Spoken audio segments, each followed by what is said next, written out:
The world over today, people will be celebrating love and expressing love.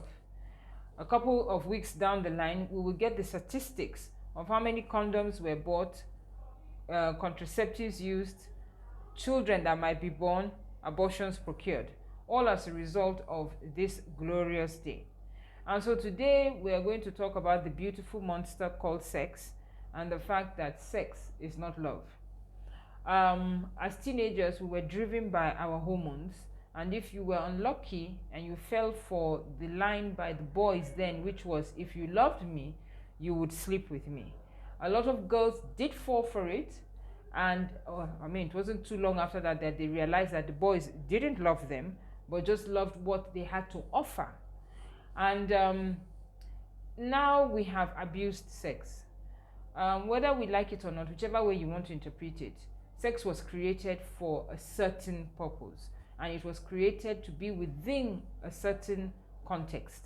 We have now removed it from the context, and we have literally abused sex. We are now abusing sex.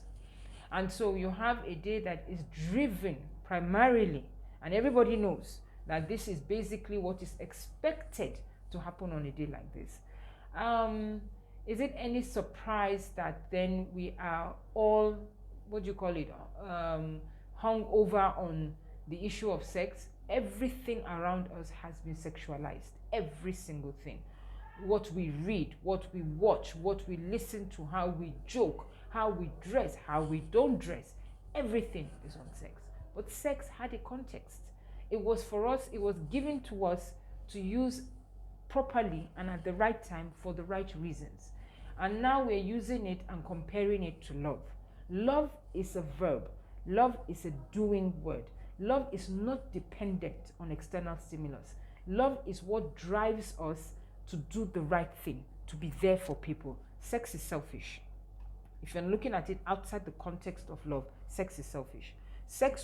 Love will not tell you that if you love me, you will sleep with me.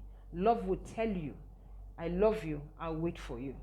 And unfortunately, the message is lost. It's not even on the table, and it is causing a lot of hurt, a lot of destruction in people's lives. People that, because it's been equated, take it as that, and when they don't get what they expect, they say, well, I thought you loved me. And at that time, especially for women, because women receive, we open up. Because we're receiving, we're opening up, and when the man leaves us, we feel used, we feel hurt, and we feel dumped, because the man can go and enter somewhere else, but we are receivers. And so the people who really get hurt by this misconception of sex being love is we women. And we have to honestly begin to have that conversation and take it back.